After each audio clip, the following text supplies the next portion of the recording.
C'est un réel plaisir de vous retrouver encore une fois, chers téléspectateurs de la BTV. Alors bonsoir ou bonjour, dépendamment de la localité actuelle de chacun d'entre vous. Bienvenue dans cette édition du journal Vétéran parlé en langue française dont j'ai l'honneur de vous présenter.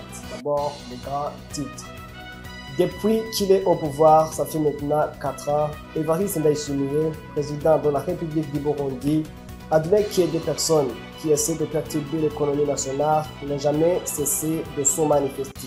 Les travaux de l'extension de la distribution de l'eau dans les différentes localités de la mairie de Bujumbura sont en cours. Ce sont les affirmations du ministre en charge de l'énergie et mines, ingénieur Ibrahim Uwizeye. Les détails et d'autres informations dans un instant. Bienvenue encore une fois. Depuis qu'il est au pouvoir, ça fait maintenant 4 ans, Évariste Ndayishimiye, président de la République du Burundi, admet qu'il y a des personnes qui perturbent l'économie nationale n'ont jamais cessé de se manifester. Mais selon lui, les efforts pour le redressement de notre économie sont en train d'être fournis. Reportage signé Benoît Sindaïgouaï. Depuis son arrivée au pouvoir, il se manifeste des personnes qui avaient l'intention de perturber l'économie nationale, mais la bataille de remettre les choses en ordre a commencé et continue, dit Évariste Ndayishimiye, le président de la République du Burundi. Tugitangura ikiringo twarabonye ko hariho abantu bari bafise intumbero. Dès le début de notre mandat, nous avons vu qu'il y avait des gens qui avaient l'objectif de perturber l'économie du pays tout en faisant barrière à la monnaie qui entre dans le trésor national, y compris les devises. La bataille pour remettre les choses en ordre a commencé et continue. Mon objectif, c'est que tout l'argent qui devrait entrer dans le trésor national y entre pour l'intérêt de la population. C'est pourquoi nous avons commencé la campagne de combattre contre toutes les fraudes, que ce soit l'importation ou exportation. Cette bataille demande que le concours de tout citoyen burundais de faire toute surveillance que tous les devises émanant des exportations entrent dans le trésor du pays. Ndetse ko n'amahera azanwa n'ingenzi zigendera Burundi aja mu kigega cy'igihugu. Il fait savoir néanmoins que l'alimentation au Burundi est en quantité suffisante, mais la question réside sur les moyens de transport de l'intérieur à la ville de Bujumbura.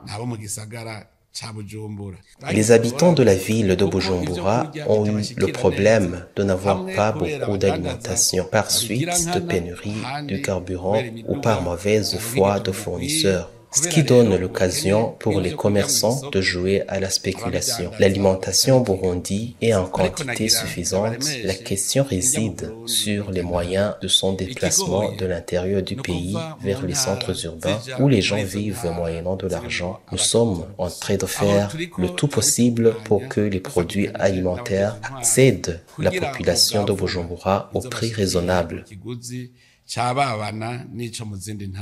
Vous saurez que cela a été dit dans un message à la nation du président Évariste Ndayishimiye de son mercredi le 19 juin de cette année. Les travaux d'extension de la distribution d'eau dans les différentes localités de la mairie de Bujumbura sont en cours, comme l'affirme ingénieur Ibrahim Uwizeye, ministre ayant en charge de l'énergie. Reportage signé Elvis Mouyanez. Le ministre en charge de l'énergie et mines, ingénieur Ibrahim Uwizeye, tranquillise aux habitants de la mairie que les travaux de l'extension de la distribution de l'eau dans les différentes localités de la mairie de Bujumbura sont en cours.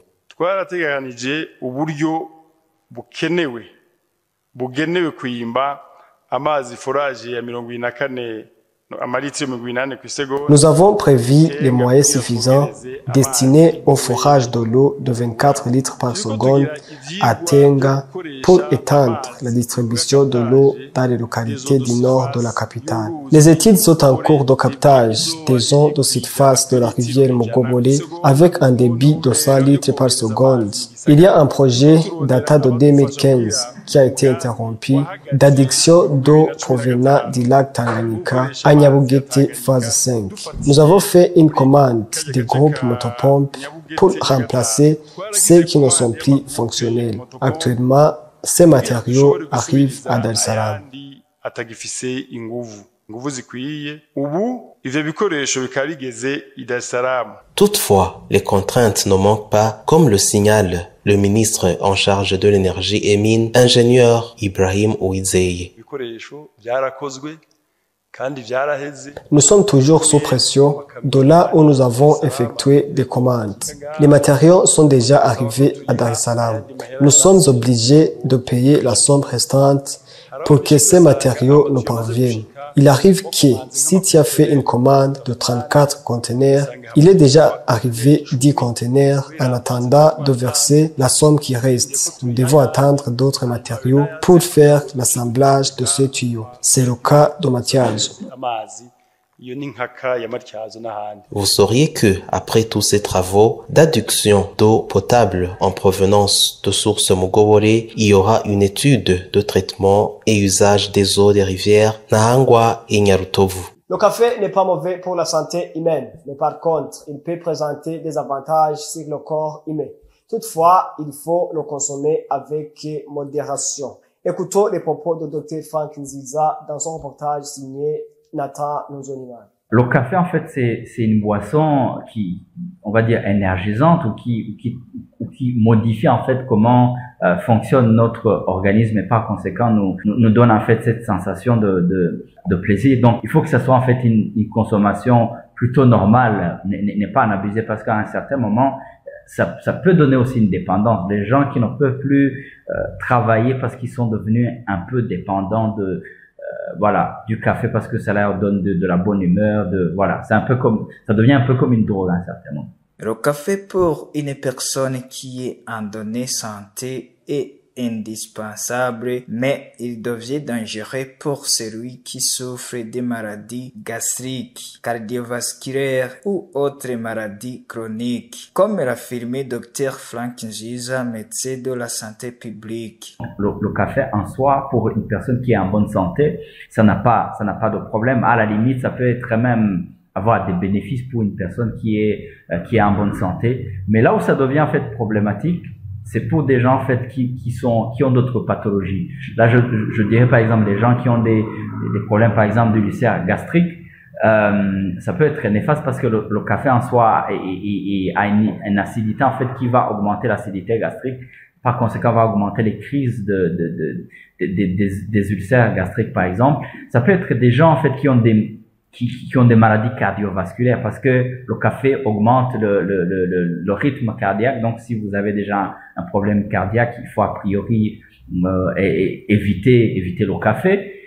Mais sinon, pour des gens qui sont en bonne santé, il n'y a pas de problème. Mais les gens qui ont des problèmes après avoir consommé le café ou qui ont d'autres pathologies qui sont déjà connues pour être accélérées par la consommation du café. Donc, il faudrait mieux éviter le café. Mais sinon, il n'y a vraiment pas de pathologie qui est causée par le café en soi lorsqu'il est consommé dans des quantités raisonnables. Signalons que le café est déconseillé pour ceux qui souffrent de troubles intestinaux et gastriques hypertendus, les femmes enceintes et celles qui allaitent, ainsi que les personnes porteuses des maladies virales et bactériennes. L'avant-dernière actualité de notre journal, la boisson Sapporo est désormais classée parmi les liqueurs au Burundi. C'est une mesure relative à la protection de la santé humaine, comme l'indique Marie-Chantal Nijimbere, ministre ayant en charge le commerce. Elvis Mounianez. La boisson dénommée Sapporo a été alignée parmi les liqueurs du fait que la quantité de jus de fruits introduite dans cette boisson est minime, dit Marie-Chantal Nijimbere, la ministre ayant en charge le commerce dans ses attributions.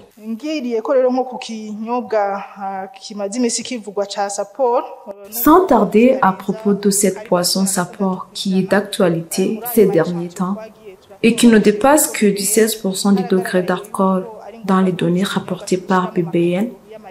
Donc, on a constaté que cette boisson doit être catégorisée parmi d'autres liqueurs. Parce que, avant, les producteurs du Sapporo étaient venus pour nous demander la certification de cette boisson comme vin, car les vins sont produits en état composé de fruits, du sucre. Cependant, les résultats donnés par le laboratoire, on a prouvé que dans le Sapporo, il y a peu de fruits dans sa composition.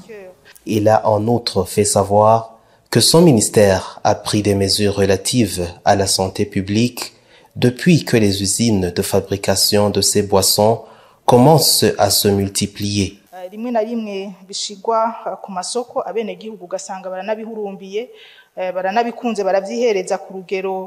Parfois, cette boisson est étalée partout dans les marchés. Et comme aussi est beaucoup moins cher, les consommateurs se multiplient. Ainsi, tu trouves qu'il est devenu un produit normal, alors que ce n'est pas un produit normal, qu'on consomme dépendamment de votre besoin ou bien le transporter comme tu veux. Dans le ministère ayant dans ses charges la mission d'encadrement, pour que ces industries produisent en se basant sur les normes, on a pris des différentes mesures, comme l'indiquent leurs excellences les députés, dans le but de protéger la santé des citoyens et les sensibiliser que ces boissons ne sont pas à l'égard de toute personne. Vous saurez que le Bureau burundais de normalisation BBN en sigle a déjà bénéficié de la part du ministère du Commerce tout le nécessaire pour bien mener le travail de contrer la qualité des produits vendus sur le marché. Place maintenant à l'actualité internationale. Cyril Ramaphosa a prêté serment pour un second mandat à la tête de l'Afrique du Sud mercredi à Pretoria. Cérémonie solennelle marquant le début d'une nouvelle ère promise par le président réélu vendredi par le nouveau Parlement. Il devra diriger le premier gouvernement des coalitions dans lesquelles aucun parti n'a la majorité. Au moins 3 partis formeront ce que l'ANC appelle un gouvernement d'unité nationale et d'autres seront invités à les rejoindre. Des chefs d'État africains, anciens et actuels, ainsi que des diplomates ont assisté à la cérémonie d'investiture alors que M. Ramaphosa entame ce qui promet d'être un dernier mandat difficile. Le roi Mswati III des Swatini, le président nigérian Bola Tinubu, le président zimbabwéen Emerson Mnangagwa et l'ancien premier ministre kenyan Raila Odinga et le premier ministre du Burundi Gervais Ndirakobucha figuraient parmi les dignitaires présents à l'inauguration. S'adressant à la nation, M. Ramaphosa a déclaré que le peuple s'était exprimé et que sa volonté serait respectée. Revenons à nos chers voisins du Tanzanie. Le train électrique n'est plus une chimère en Afrique. Poursuivi par les autorités tanzaniennes dans le cadre de la modernisation du réseau national des transports ferroviaires, ce projet est presque arrivé à son terme puisque le premier train électrique de l'histoire du continent africain a transporté des passagers ce jeudi lors d'un voyage aller-retour entre Dar es Salaam et Morogoro. Un trajet désormais réalisable en moins de 2 heures contre 4 voire 5 avant, s'inscrivant dans une stratégie régionale d'amélioration de la mobilité géographique des marchandises et des personnes. Cet investissement aura coûté très cher à la Tanzanie, dont près de 2,2 milliards de dollars auront été versés à la Chine afin de renforcer les réseaux du chemin de fer existants et procéder à ce rallongement pour qu'il s'atteigne sur 2,561 km au total. À vous tous qui avez consacré votre temps à suivre notre journal, c'est par ici qu'est parfaite cette édition. Merci de l'avoir suivi, que Dieu vous bénisse.